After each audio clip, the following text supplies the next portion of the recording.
जय भीम साथियों, मैं पवन प्रताप गौतम, नेशनल कोऑर्डिनेटर बहुजन आंदोलन पार्टी। मेरे साथियों, आज जो बीएसपी के मुख्य कद्दावर नेता थे वीर सिंह एडवोकेट, उनके विषय में दो शब्द आपसे कहना चाहता हूं कि ये वो नेता थे जिन्होंने बुरे समय में, यानी कि जब बसपा की शुरुआत थी तब बीएसपी का साथ दिया। बहन जी के साथ गांव-गांव गली-गली घूमे, और आज जो ये समाजवादी में शामिल हुए हैं, इस पर भाइयों और बहनों दो बातें सामने आती हैं। नंबर वन, क्या हमारा समाज इतना धूर्त, इतना चालाक हो गया है कि जो इंसान कभी इलेक्शन नहीं जीता, ना कभी जीतने का कभी चांस थे, जिसे हमेशा बहन जी ने राज्यसभा सांसद बनाकर रखा, लाल बत्ती रखी, और जो कभी गुर्बत के दिन थे वो आज करोड़पति अरबोपति है। जिधर जाओ बोले किसकी ज़मीन है, बोले किसकी ज़मीन है। ऐसे लोग ऐसे समय में बीएसपी को धोखा दे रहे हैं। क्या ये हमारे पतन के दिन नज़दीक नहीं आ गए हैं? अगर जाना ही था तो हमारी अपनी पार्टियाँ कम है भाई। मैं संघर्ष कर रहा हूँ, मेरे साथ आ जाते, और लोग संघर्ष कर रहे हैं उनके साथ आ जाते। समाजवादी क्यों? इसके पीछे का आपको जो है फैक्ट समझना होगा कि समाजवादी, जो कि सबसे बड़े मनोवादी हैं, ये अपने पूरे के पूरे जो है निचले पायदान पर आ गए हैं, और अपना जो इनका धूर्त चेहरा है उसे उजागर करने पर आ गए हैं। मेरे साथियों, ये कोई किसी प्रकार की कोई विचारधारा की बात नहीं है कि समाजवादी में विचारधारा। समाजवादी में कौन सी विचारधारा? परशुराम की मूर्ति लगवाने की विचारधारा, बार बार अयोध्या मंदिर जाने की विचारधारा।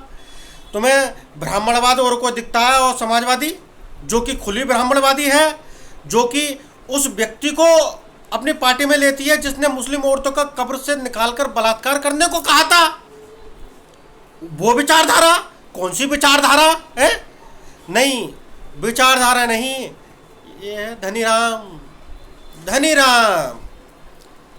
क्योंकि समाजवादी ने अपना धनीराम खोल दिया है, और इस धनीराम से वो सब मुख्य पार्टी को कमज़ोर करने पर लग गई है। बोले आओ धनीराम लेते जाओ और जय समाजवादी करते जाओ। समाजवादी यानी कि समाजवादी परिवार पार्टी, और लोगों को ये दिख रहा है, बोले और भाई ये आ सकता है भाई, बेवकूफ़ हो। जब बड़े बड़े धुरंधर पिछली बार एक हो गए तब टक्कर नहीं ले पाए, तो अब की बार फिर दोबारा से सारे धुरंधर साथ आ जाते, सपा बसपा एक मंच पर आ जाती, छोटी छोटी पार्टियों को, एमआईएम को, बहुजन आंदोलन पार्टी को, छोटी छोटी पार्टियों को साथ लेते। तब तो आपका जो है कुछ ऑप्शंस था। और जब आप अहंकार में खुद अकेले लड़ रहे हैं, तब कहीं से कहीं तक आपका किसी तरह से भी सत्ता आने का नाम नहीं है। सिर्फ लड़ाई किसकी चल रही है? अहंकार की, मैं की, और ये मैं खुद आपको ही डुबा कर रख देगा। तो मेरे साथियों, आज का दिन बहुत बुरा गया, और बहुत गलत बात रही कि वीर सिंह जी जैसे सुलझे हुए और अच्छी छवि के और पुराने नेता समाजवादी जैसी भ्रष्ट पार्टी में गए, गुंडा पार्टी में गए, जिसका काम ही गुंडा राज स्थापित करना है। इसके अगर कारनामे याद किए जाएं तो आपके कारनामे तो इनके सामने कुछ नहीं है। ये तो इंतजार में बैठे हैं कि किसी तरह से सत्ता में आ जाएं और आपके घर की टोटी भी खोल के ले जाएं, टंकी के पाइप भी निकाल के ले जाएं। तो मौका परस्ती में मेरा समाज कहते हैं ना, हम जगा रहे हैं। अरे मेरे भाई साहब, हमारा समाज जरूरत से ज़्यादा जाग गया है, और इतना जाग गया है कि इनके पास अपार पैसा है, फिर भी इनकी पैसे की भूख ख़त्म ही नहीं हो रही है। फिर भी इन्हें और चाहिए,